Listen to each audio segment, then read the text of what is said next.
कि लोगों के फ्रैक्चर हो जाते हैं तो फिर उसके बाद वो रिकवर तो हो जाते हैं, लेकिन है ना, उनके ना मूवमेंट ना होने की वजह से वो आगे नहीं बढ़ पाते। दो पीसेस में और आपको जोड़ने का कोई भी मसाला मैं दे दूं तो इजी होएगा आपको, शायद आप उसको एग्जैक्टली जोड़ पाएंगे। लेकिन 6 पीस में दे दूं तो शायद नई नई टेक्नोलॉजी आ रही है, तो फिजियोथेरेपी में भी नई नई टेक्नोलॉजीज आ रही होंगी। मैं उस टाइम से सोचता था कि आप और बेहतर कर सकते हैं। आपसे ऐसे कौन से मिसकंसेप्शंस है फिजियोथेरेपी के बारे में या फिर एक्सरसाइज के बारे में जो पेशेंट्स आपके पास लेकर आए हैं? अवेयरनेस भी थोड़ी सी कम है।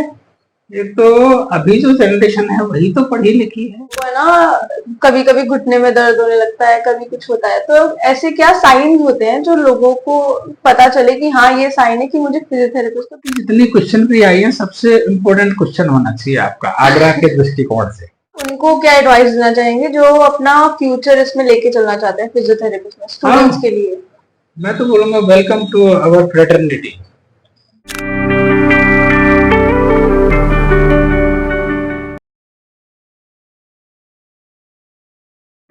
Hello everyone, welcome to the Shri talks. तो आज हम आए हैं आगरा के एक मशहूर क्लिनिक पर, जो कि है modern physiotherapy and rehabilitation centre of Vaibhav Nagar. इसमें हमने पॉडकास्ट लिया है यहाँ के सीनियर डॉक्टर एस के गुप्ता का, and he has the experience of 36 years. तो चलते हैं क्वेश्चन आवर सेशन पर।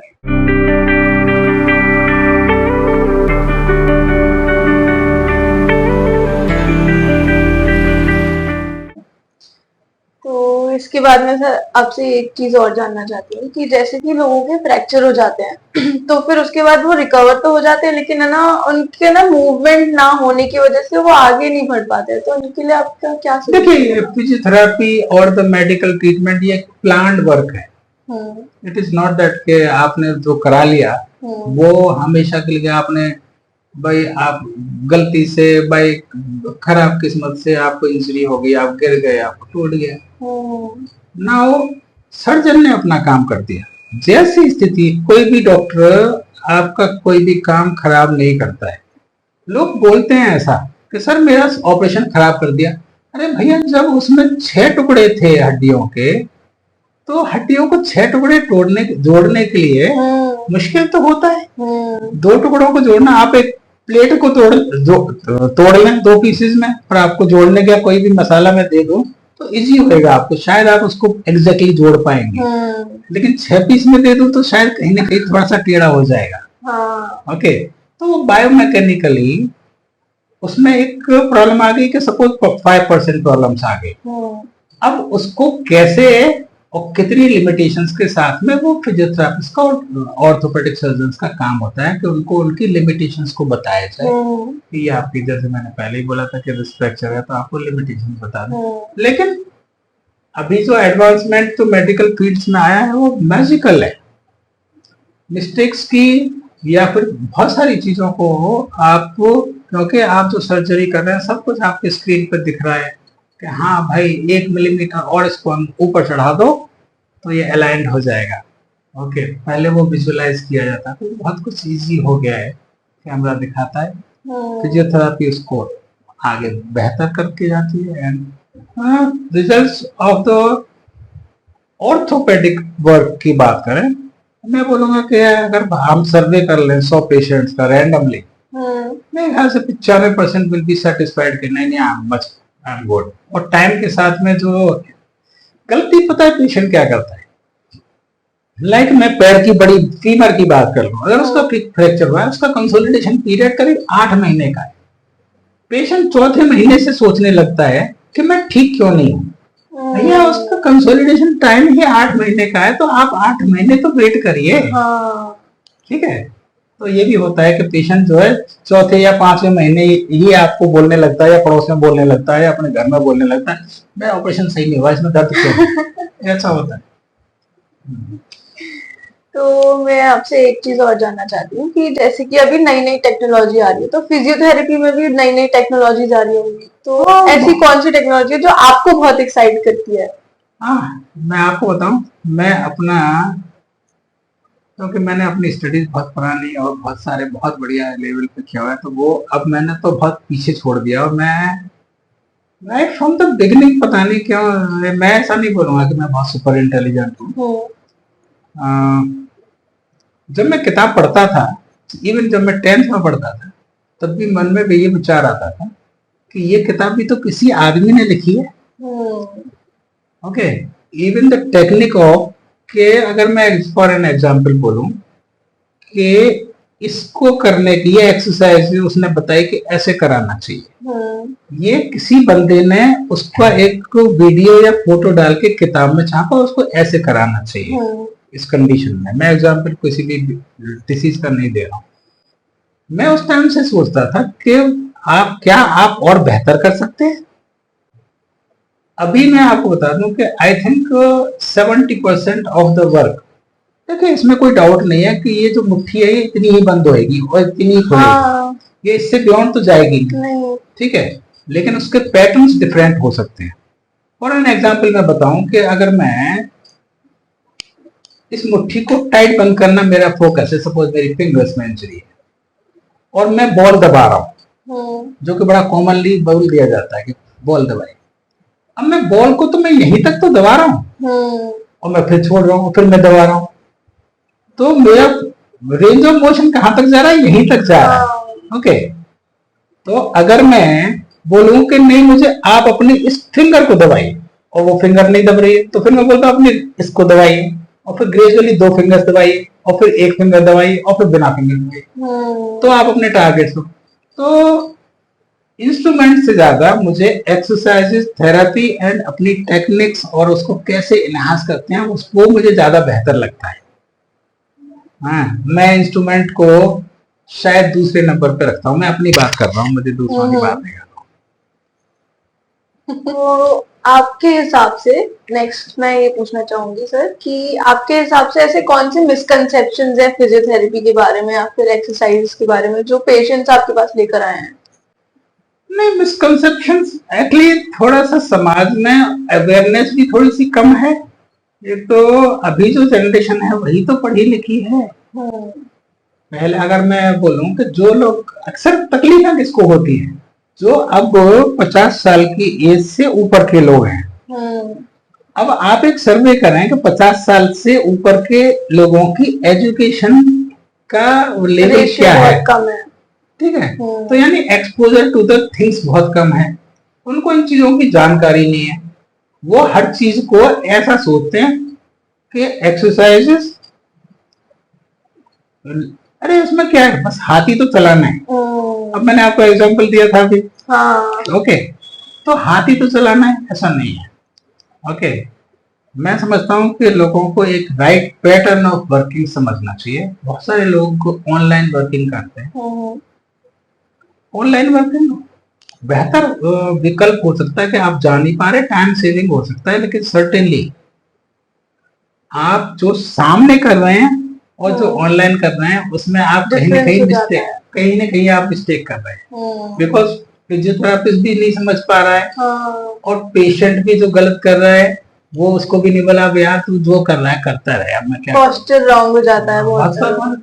मैं किसी चीज को 30 डिग्री उठाना चाहता हूँ, पेशेंट जो 20 ही उठा रहा है, बोला हाँ उठ तो रहा है, 20 डिग्री उठ रहा है, 30 ही उठ रहा है, चलो यार इधर कर दो, ठीक है, दिस इज व्हाट, जबकि मेरे टारगेट होना चाहिए कि मुझे 70 डिग्री जाना है, तो this is what is the differences. तो मैं ये जानना चाहती हूँ जैसे कि लोगों को है ना कभी कभी घुटने में दर्द होने लगता है, कभी कुछ होता है, तो ऐसे क्या साइंस होते हैं जो लोगों को पता चले कि हाँ ये साइन है कि मुझे फिजियोथेरेपिस्ट को दिखाना चाहिए? मेरे ख्याल से अभी तक की जितनी क्वेश्चन भी आई है सबसे इम्पोर्टेंट क्वेश्चन होना चाहिए आपका आगरा के दृष्टिकोण से। आगरा में शायद मैं भी इस चीज को बहुत सालों से सोचता रहा हूँ कि ऐसे कौन से फैक्टर्स हैं जो कि लोगों के घुटनों को खराब कर रहे हैं। तो जो मैंने अपना एनालिसिस किया है वो है कि आगरा का पानी वो बोन्स के लिए अच्छा नहीं है। देन जो आगरा का फूड है, अभी भी आप शहर में पूरे सुबह को 7 से 10 बजे तक आप एक कार लेके घुमा दें तो आपको लोग कचौड़ी खाते, समोसे खाते हुए मिलेंगे। यानी कि ईटिंग हैबिट्स वो उनको जो है मोटापे की तरफ लेके जा रही है। नाउ आई टेल यू कि जब आपने घुटने की ही बात कर ली है, एक average weight for the male I talk now कि एक एवरेज हाइट और एवरेज वेट इज 60 kg। अब ये दो घुटने बनाए हैं तो 30 kg इस पे डालो, 30 kg इस पे डालो और आप चलते रहिए। आप एक बढ़िया मेंटेनेंस करिए, ठीक है जी। अब एक टाइम आता है, जैसे मैं चलने के लिए इस वाले पैर को उठाता हूं तो इस पर्टिकुलर सेकंड पे मेरा वेट 60 kg आ रहा है। अब लोग पालती मार के बैठते हैं या और गलत एक्टिविटीज, मैं किसी भी ऐसे नहीं बोलूंगा कि आप जो है तो ये जॉइंट्स ऐसे टिल्ट कर जाता है, एक साइड में मिडिल साइड में जगह कम हो जाती है। अब आप समझिए कि ये दो कॉन्डाइल्स हैं, ये 30 kg के लिए बनाए तो एक कॉन्डाइल पे 15 kg, एक कॉन्डाइल पे 15 kg वेट आना चाहिए, करेक्ट। लेकिन जब मैं चलता हूँ अपने एक पैर को उठाता हूँ तो इस पैर पे कितना वेट आ गया, 60 kg। तो 30 अब इस पे 30 एंड 30, यानी ये वेट जो है जो मेरा बना था 30 kg का, हाँ 15 kg। अब जब ये टिल्ट हो गया तो इस पे तो वेट आया नहीं, मुश्किल से 10 kg आया, अब ये हो गया 50 kg। यानी जो चीज 15 kg के लिए बनी थी उस पे 50 kg वजन लाद दो आप, तो क्या होएगा, कुरकुर करेगा वो, ठीक है। यानी कुरकुर का मतलब यहाँ पे वो पेन करेगा, बिकॉज उसकी कैपेसिटी के बियॉन्ड जा रहा है। तो जो बेस्ट एडवाइस है कि जब आपको लग रहा है कि मुझे 15 दिन हो गए और ये पेन आ रहा है, उसी टाइम पे एक सलाह लीजिए, जो भी आपको बेहतर इंसान लगे, जो भी, चाहे ऑर्थोपेडिक सर्जन है, चाहे फिजियोथेरेपिस्ट है, इवन जो भी आपको लगता है उनसे सलाह लीजिए। और बेहतर होगा कि एक पढ़े लिखे लोगों से लीजिए। एक ख्याल से मैं ऐसा नहीं बोलना चाहिए कि उनसे मत लीजिए, उनसे मत लीजिए, वो आपको शायद बेटर, एक नॉलेजेबल इंसान, तो वो आपको एक बेहतर गाइडेंस देगा कि साहब ये हो रहा है और ये भाई स्टार्टिंग है, इसको ऐसे करेक्शन कर सकते हैं। अगर आपका वेट ज्यादा हो रहा है तो वेट मैनेजमेंट की गाइडेंस करेगा, अगर कोई और कुछ हो रहा है तो बता देंगे, कोई इंजरी होएगा तो बता देंगे कि ये कर लेना है। So this should be the, तो नी मेरे ख्याल से सबसे इम्पोर्टेंट है। हाँ, ओके। बिना लोकोमोशन मीन्स मूवमेंट, सारा बॉडी का वेट, या हम आप घुटने में दिक्कत है या कूल्हे में दिक्कत है तो आप अपने मूवमेंट्स को रोक देते हैं, यानी अब चला नहीं जाता, इसलिए हम पार्टी में भी नहीं जा रहे। अब आपका माइंड सेटअप भी खराब होने लगता है, अब तो हम घर में पड़े रहते हैं। अब जब घर में पड़े रहते हैं तो आप सर्टेनली जीवन जीने के लिए तो कुछ खाओगे, वो भी पच नहीं पाता है, यानी फिर आपका वजन जो 60 से 70 हो गया था वो 70 से 75 हो रहा है, क्योंकि आप जो है मूवमेंट नहीं कर पा रहे हैं बिकॉज ऑफ वन थिंग। ऐसे पेशेंट्स को सलाह है कि ठीक है आप चल नहीं पा रहे तो आप अपने एक्सरसाइजेस से अपने घुटनों को स्ट्रेंथनिंग करिए, तो उसको रिकमेंडेशन करते हैं हम कि आप इन बेड एक्सरसाइज करिए, यानी जो एक्टिविटी, यानी शरीर का वजन हम घुटनों पर नहीं डालेंगे, लिटा दिया तो ऊपर का पोर्शन तो बेड पे आ गया, अब आप नीज पे वर्क दे रहे हैं तो वो कर पा रहा है, और फिर जब वो बेटर होता है तो वो चल भी पाता है। लेकिन इसकी डिफरेंट स्टेजेस हैं, और अगर स्टेज, यहाँ पे मैं सर्टेनली इसको ऐड करना चाहूंगा कि बहुत सारे लोग, मैं रिकमेंड करता हूं कि अगर आपका सपोज 60 की एज में आपका घुटना इतना खराब हो गया है कि वो आपकी रूटीन को खराब कर रहा है, तो आपको जो बहुत बढ़िया कि आपको रिप्लेसमेंट की तरफ सोचना चाहिए और एक ऐसे इंसान से संपर्क करना चाहिए जो कि आपके साथ में खड़े होने को तैयार हो। ठीक है जी, मैं आपके साथ हूँ, आप कराइए, उसके बाद की प्रोटोकॉल मैं देख लूंगा। और आपको मैं करता हूँ, लोगों को बहुत सलाह देता हूँ कि आप ये कराइए, मैं आपके साथ हूँ, और मैं अपनी प्रोटोकॉल को जस्ट 20 to 30 डेज बनाता हूँ, 20 to 30 डेज में पेशेंट मेरा नॉर्मल होता है। लेकिन उसको होमवर्क तो मैं जरूर देता हूँ, हर पेशेंट को होमवर्क देना मेरा जरूरी काम है। तो सर मैं आपसे ये जानना चाहती हूँ कि फिजियोथेरेपी और ऑर्थोपेडिशियन में क्या डिफरेंस होता है? They are working on the repair of the bones, diseases of the bones, they are tackling with the surgical medicinal work, बहुत बड़ा डिफरेंस है। लेकिन दोनों भाई भाई हैं, टुगेदरनेस है।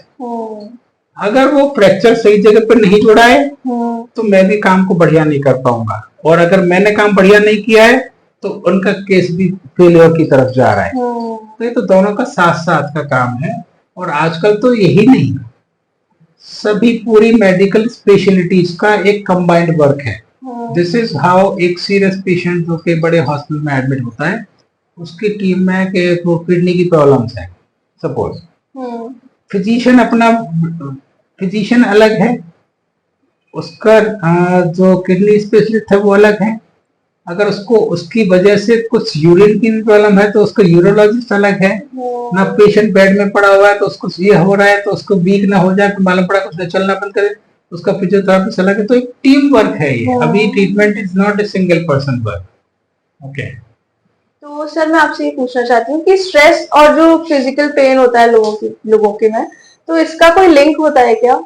यस, एक्चुअली जो स्ट्रेस का मतलब क्या है? स्ट्रेस का मतलब आप अपने चीजों को ऊपर उठाने की बजाय आप गिरा रहे हैं।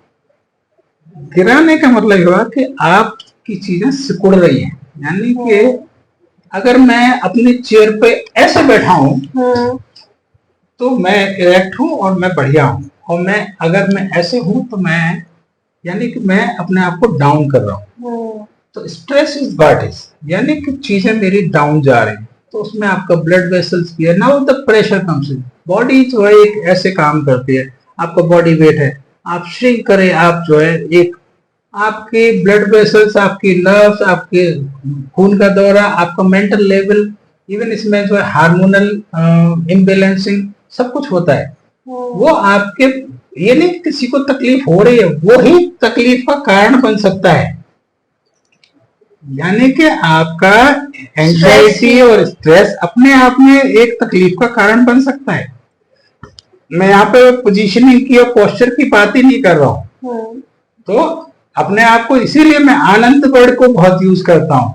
आनंद अगर आपके जीवन में है, खुश रहना और आनंद में अंतर है। आनंद तो आप जो है इवन किसी के साथ में बैठ के भी, इवन पूजा में भी आप आनंदित हो सकते हैं। किसी लोगों को पूजा, अरे आज पूजा में जाना है या वहां, ओके, तो आनंद की खोज जो कर ले वो शायद स्ट्रेसफुल लाइफ में जाएगा ही नहीं, उसको खुद ढूंढना होगा। तो सर मैं आपसे ये पूछना चाहूंगी कि क्या आप लोगों को क्या एडवाइस देंगे जो अपने घरों में हैं, या फिर उनके पोस्चर के अकॉर्डिंग कोई उनके लिए एडवाइस? इस तरह तो इसको रिप्लाई नहीं किया जा सकता। हाँ जी। क्या है, लेकिन सर्टनली एक जो लाइफस्टाइल होनी चाहिए, टाइम से उठिए और टाइम से सोइए, टाइम से खाइए और अपने आप को एक बेहतर और क्लीन एनवायरनमेंट में रखिए। मेंटल हेल्थ इसमें इम्पोर्टेंट है। लोग अगर इकट्ठा रहते हैं, चाहे वो अपनी डाइनिंग टेबल पे हो या ऐसी बैठ के गप मार रहे हो, तो आपकी टुगेदरनेस बनती है और आपको लगता है कि सब लोग हम साथ हैं।